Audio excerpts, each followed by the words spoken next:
So I'm coming to you with a little bit of breaking news. Unfortunately, although it's been a while since you've seen me talking about prices, we do indeed have another price change. Fortunately, this time it is a very narrow scoped price change.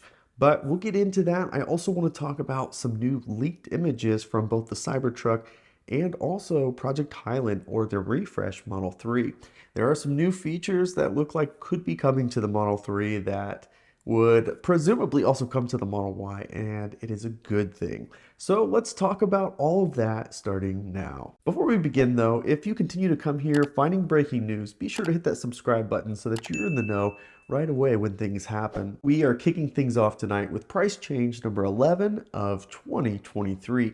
Now, if you remember in the past, our biggest number of price changes was 12. So we are one price change away from breaking a new record of the number of price changes throughout the year. Now, unlike traditional manufacturers, Tesla does not offer rebates. So prices are going to be direct to consumer.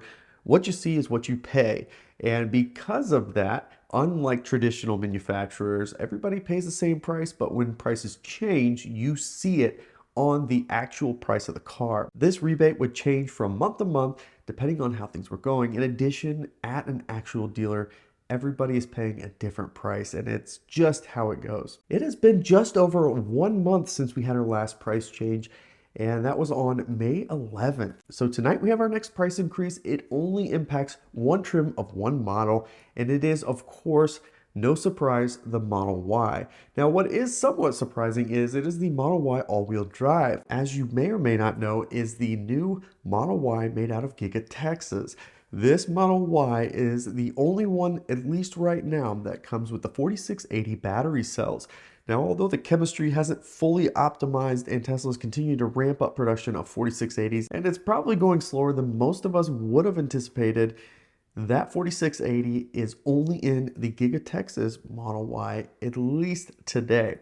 Now that means this car, it comes with all the same features as the long-range Model Y. Everything else is the same from a feature standpoint. However, it's got a fully casted body. It has the 4680 battery cells. And unlike the long range at 330 miles, this is limited to 279 miles. Even though it does come with fewer miles, it is still packed with the same features. You still have all-wheel drive, and you still have all the premium features on the inside of the car. The Model Y all-wheel drive now starts at $47,740, a very modest $250 increase. And one thing of note, it is the only trim of both the Tesla Model 3 and the Model Y that has an extended lead time. All other trims of Model 3, all other trims of Model Y can pretty much be delivered within the month that you order it. So this one is starting to get an extended lead time, and it's no surprise because of the tax credits.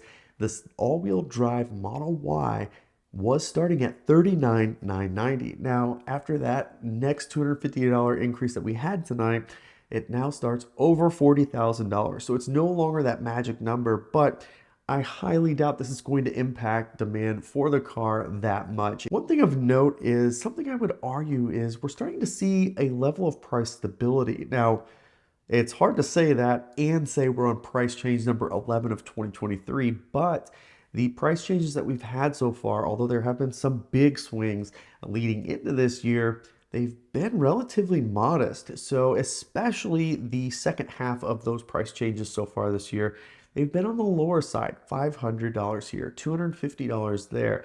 So these have been pretty modest in changes, and we're continuing to see that be the case, and it's very targeted.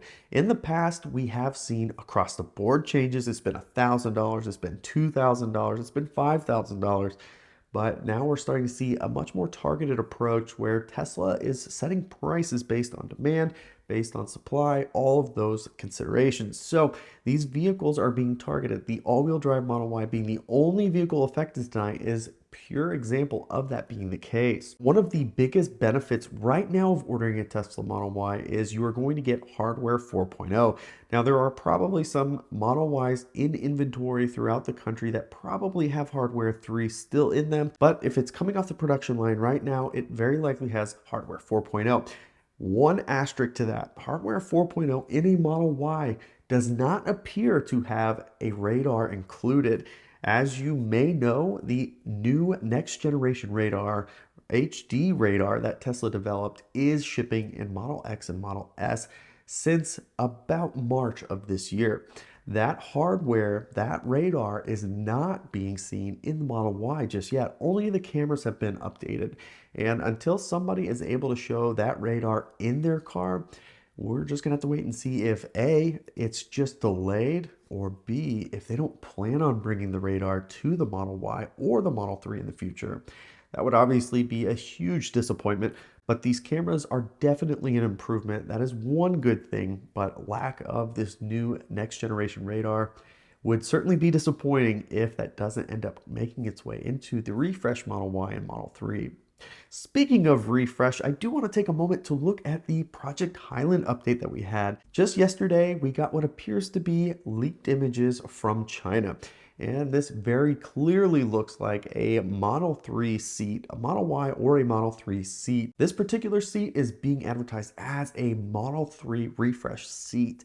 And when we look in a little bit closer, you can see that there are holes in the seat. Now, these holes typically come with cooled seats. And that makes us wonder, are we going to finally get cooled seats in the Model 3 and Model Y with the refresh that's coming up? That would be amazing and very welcome news for a lot of people. It is somewhat contradictory though. The refresh Model 3, the refresh Model Y is very focused on cutting costs.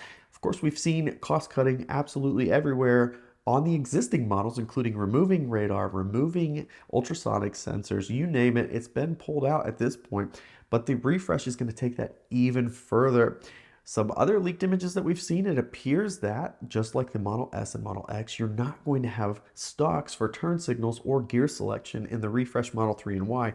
Of course, this is not confirmed, but images lately do show that a round steering wheel has been updated and it does not appear to have stocks on left or right behind that steering wheel. So that's a very clear example of where cost cutting would be making its way into the Model 3 Project Highland refresh. Seeing an introduction of a very nice feature like cooled seats, this is, like I said, somewhat contradictory. So it'll be interesting to see if this does end up making its way into the production version of the refresh Model 3, refresh Model Y. Refresh Model 3 should be coming very soon, but we don't have a definitive date and we don't know exactly when this is going to happen. The Model Y is probably about 6 months behind the Model 3 for the refresh. That's Project Juniper.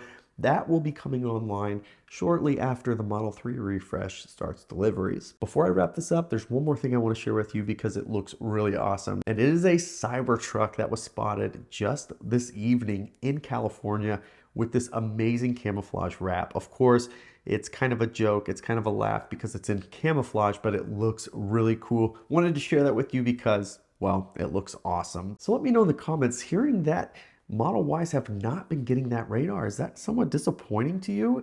And what do you think? Are we gonna get it later? Will it be retrofit for existing hardware for cars that are shipping? Or do you think, like me, it may not even come with the Model Y and Model 3, even in the near future? Let me know in the comments, and I do hope that you enjoyed this video. If you did, of course, give it a thumbs up. If you haven't already, of course, subscribe to the channel as we continue to post content regularly. You can follow us on Twitter and Instagram at Bearded Tesla. Thanks so much for joining us, and we'll catch you next time.